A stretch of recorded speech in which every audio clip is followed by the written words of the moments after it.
China built a nuclear reactor small enough to fit in a footprint the size of a supermarket, and it can power roughly 500,000 homes.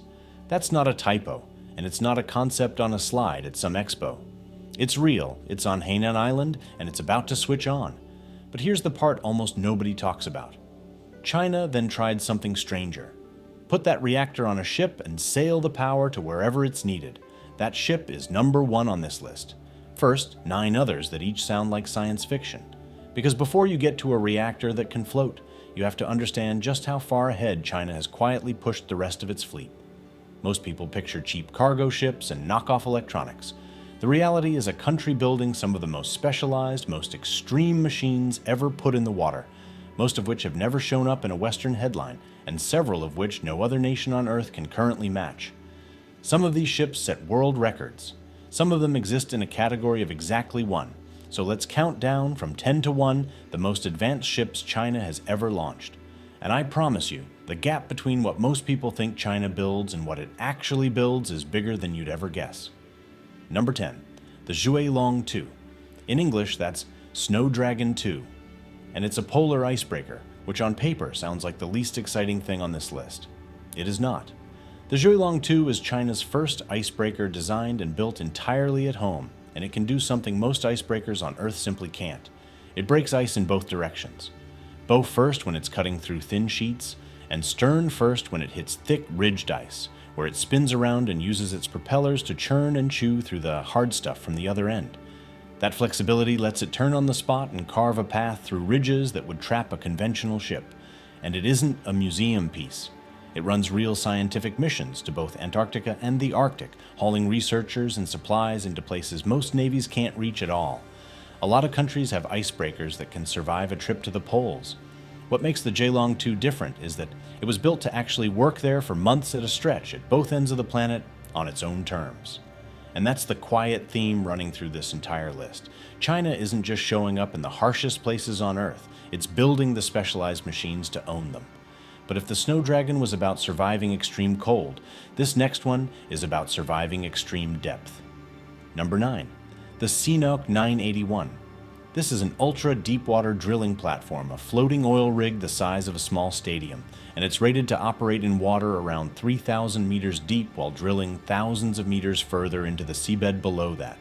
To put that in perspective, most of the ocean floor you're picturing sits at a depth this rig is built to work above comfortably, and it's engineered to hold its exact position and keep drilling through the kind of storm that would sink almost anything else, riding out conditions on the scale of a Category 5 typhoon without being towed to shelter. For decades, the deep ocean was a place only a handful of Western energy giants could reach. Drilling that far down was treated as an exclusive club, and the equipment to do it came from a short list of American and European firms. The CNOOC 981 was China's way of saying it didn't need an invitation and it didn't need to rent anyone's hardware. It could build the rig itself, sail it out under its own power, and tap oil and gas fields most countries physically cannot get to. And that matters far beyond energy, because a rig like this can operate deep in disputed waters and simply stay there, drilling for months. A platform that can plant itself in the middle of the ocean and refuse to move is a statement all on its own. Extreme cold, extreme depth. You're probably starting to see the pattern, but the next ship didn't just visit an extreme environment. It went to the single deepest point that exists anywhere on this planet. Number 8, the Fendouzhe. The name means striver, and it's a manned deep-sea submersible, which means there were actual human beings sealed inside it for what it did next. In November 2020, the Fendouzhe descended to the bottom of the Challenger Deep in the Mariana Trench and touched down at 10,909 meters. Let that number sit for a second. That is the deepest point in any ocean on Earth. If you drop Mount Everest into that trench, the peak would still be more than a kilometer underwater. The pressure down there is over 1,000 times what you feel standing on the surface, enough to crush a normal submarine like an aluminum can. Only a tiny handful of countries have ever put a crewed vehicle that deep, and China built the whole thing itself, right down to the acoustic communication system that let the crew send live video all the way back up to the surface ship from the deepest place a person can physically go. 3 people, sitting on the floor of the world, streaming it live. Think about the 2 ends of this list so far. China has a ship that works at the top of the world in the ice, a rig that drills 3 kilometers down, and a sub that reached the literal bottom. But reaching extreme places is one thing. This next ship exists to change them. Number 7. The Tian Kun Hao. Its nickname tells you everything. They call it the Magic Island Maker. The Tian Kun Hao is the largest self-propelled cutter suction dredger in Asia, and what it does is almost hard to believe. It lowers a giant rotating cutter head to the seabed, grinds through rock and sand as deep as 35 meters down, and sucks up around 6,000 cubic meters of material every single hour. That's roughly 2.5 Olympic swimming pools of solid seabed per hour, chewed up and pumped away. And it can pump that material as far as 15 kilometers before spitting it back out to build up brand new land. So this is a ship that can quite literally reshape a coastline, pull an island up out of open water where there wasn't one before, and do it fast. And you can probably guess why that makes a lot of China's neighbors deeply nervous.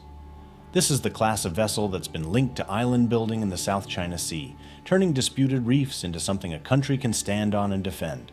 So the Tian Kun Hao is really a geopolitical tool as much as an engineering one, and just about every country bordering the South China Sea understands exactly what it can do. But raw earth-moving power is one thing. This next ship is about moving something much more valuable and doing it with almost no one on board. Number 6. The COSCO Shipping Universe. This is a container ship, and I know that sounds ordinary until you actually hear the numbers. It can carry 21,237 shipping containers in a single voyage. If you tried to move that many containers by truck, you'd need a convoy stretching for well over 100 kilometers bumper to bumper. It's basically a floating warehouse the length of 4 football fields laid end to end, hauling a small city's worth of goods across the planet. And here's the part that really gets people. A ship carrying that much cargo worth an enormous amount of money is run by a crew of only around 24 people. That's it. A couple dozen humans steering a shopping mall's worth of goods across entire oceans, week after week. Almost everything around you right now, the phone or screen you're watching this on included, spent part of its life inside a steel box on a ship almost exactly like this one. Global trade physically runs on these vessels, and China doesn't just use them, it builds them, and it operates one of the largest merchant fleets on the planet, which is a kind of quiet power most people never think about. So it moves the world's goods with almost no crew. But this next ship's entire job is to lift things that should be impossible to lift. If you're finding this interesting, take a second to subscribe, because this is exactly the kind of thing this channel digs into every week, the engineering most people never hear about until it's already changed the game. Now back to the ships, because the next 4 are where this list really escalates. Number 5, the Zhen Hua 30. This is a crane vessel, and it holds a lifting record that's genuinely hard to picture. Their Zhen Hua 30 can pick up around 12,000 tons in a single lift, 12,000 tons in one go. For scale, that's like lifting a fully loaded Navy destroyer clean out of the water and setting it back down somewhere else. This is the ship that helped build the Hong Kong-Zhu Hai Macau Bridge, the longest sea crossing in the world, a link that runs about 55 kilometers across open water. It did it by lifting massive prefabricated bridge sections, each one as heavy as a building, and lowering them into place with a precision measured in centimeters. Think about that combination for a second. Enough raw force to hoist a small warship, controlled precisely enough to set a bridge segment down exactly where it has to go on the first try in the middle of the ocean. That is the sweet spot China keeps hitting on this whole list. Enough brute strength to move a warship, paired with enough control to place a bridge section down to the centimeter. And that bridge physically stitches Hong Kong, Macau, and mainland China into a single connected region.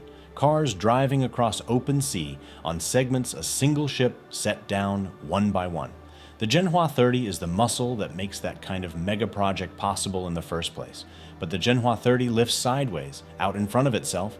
This next ship does something even stranger. It lifts itself. Number 4, the Ganghangping 5. This one honestly sounds made up the first time you hear it. It's a self-elevating jack-up installation vessel, and here's what that actually means in plain terms. The Ganghangping 5 sails out to a spot in the open ocean, then lowers 4 enormous legs, each about 135 meters long, straight down to the seabed. And then it climbs its own legs, lifting its entire 29,000-ton hull completely up out of the water, standing on stilts high above the waves like some kind of giant mechanical insect. Once it's up there, rock steady, With the sea sloshing harmlessly below it, it uses its crane to hoist components 1,800 tons at a time to a height of more than 160 meters above its deck. And it does all of that so it can install the largest offshore wind turbines on Earth, machines rated at 26 megawatts each, blades longer than a football field. And this is where this whole list quietly turns a corner. The last few ships were about extraction and construction, digging things up and building things out. The Ganghangping 5 exists for one reason: to build clean power at sea, at a scale no one else is matching right now. It's the bridge into what China is really chasing across this entire fleet, which is energy. Hold that thought, because in about 2 minutes it's going to matter a lot. But first, the strangest ship on this entire list. Number 3, the Zhu Hai Yun. In English, Zhu Hai Cloud. And this is the one that feels like it sailed straight out of a science fiction film, because a lot of the time there's simply nobody steering it. The Zhu Hai Yun is the world's first intelligent, largely autonomous mothership. It's an 88-meter vessel that can navigate the open ocean on its own, using an onboard artificial intelligence system to plot its course and avoid other ships. But driving itself isn't even the impressive part. Its actual job is to carry, launch, and command a swarm of more than 50 other machines all at once. Drones flying in the air above it, robotic boats running across the surface around it, and unmanned submersibles working in the water below it.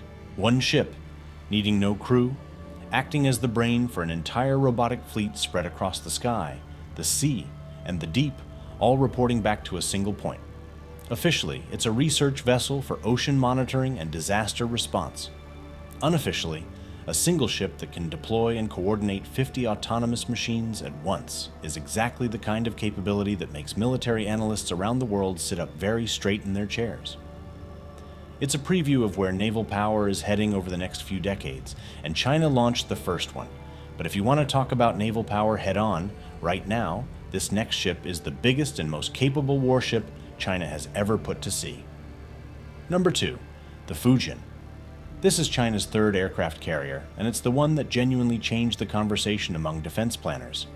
In November 2025, the Fujian was formally commissioned into the Chinese Navy, and it carries a piece of technology that, until very recently, only the United States had operating at sea: an electromagnetic aircraft launch system, known as EMALS. Here's why that's such a big deal.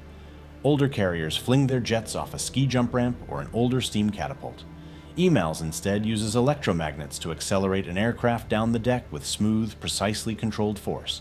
That means the Fujian can launch heavier jets, carrying more fuel and more weapons, and it can launch a much wider range of aircraft, including larger early warning planes that a simple ramp could never get airborne. This is an 80,000-ton ship, and adding that catapult puts China in an extremely small club, a club that for years had exactly one member. For a long time, that electromagnetic catapult was treated as a distinctly American advantage that nobody else could reliably build. China matched it, on a carrier it designed and constructed itself, in a shipyard on its own coast. And that closes a gap that a lot of Western analysts assumed would stay open for another decade or more. A carrier that can put heavier, better-armed aircraft into the sky faster changes the math of what China can project and how far. And notice what quietly powers a system like that: electricity, generated and controlled at sea on a massive scale, delivered in a precise burst on demand. Keep that in your head, because it brings us, finally, to number 1, and the whole reason the title of this video is what it is. Number 1, China's floating nuclear power plant. And to understand why this earns the top spot over an aircraft carrier, you have to start with the reactor at the heart of it. It's called the Linglong 1, and it's a small modular reactor sitting at the Changjiang site on Hainan Island.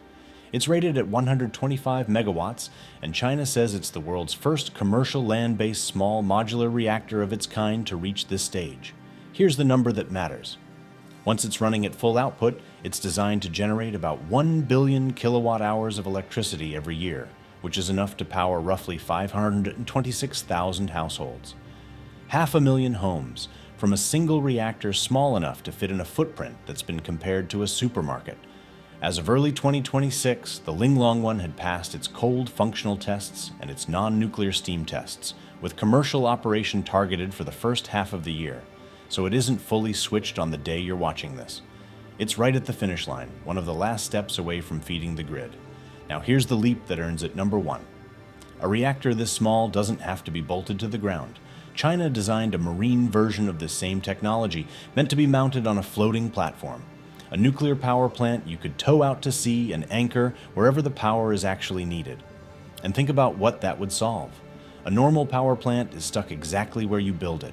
To get its electricity out to a remote island or an offshore drilling field or a coastal town with no real grid, you have to string transmission lines across huge distances, build substations, lose a real chunk of the power as heat along the way, and spend years fighting through permits before anyone gets a single watt. A floating reactor deletes almost all of that at once. You don't build a web of infrastructure to reach the demand. You sail the power source directly to the demand and plug it straight in. That, right there, is a ship outcompeting a fixed power plant at the power plant's own job, getting electricity to the people who actually need it without a grid. Think about how many places on Earth that unlocks. Remote islands that currently burn expensive diesel, shipped in by tanker. New ports being built from scratch with no power network for hundreds of kilometers. Disaster zones where the grid has been wiped out and won't be rebuilt for years. In every one of those cases, the traditional answer is slow, expensive, and tied to fixed cables. A reactor you can float in, anchor, and switch on is a completely different way of thinking about where electricity even comes from.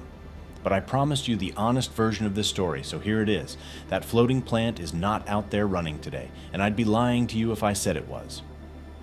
China's floating nuclear project was actually suspended back in 2023. Largely over security concerns, real worries about how you'd defend a nuclear reactor sitting on a barge in contested waters from sabotage, from an attack, from something going catastrophically wrong far from shore. So the reactor that's about to come online is the one on land, at Changjiang.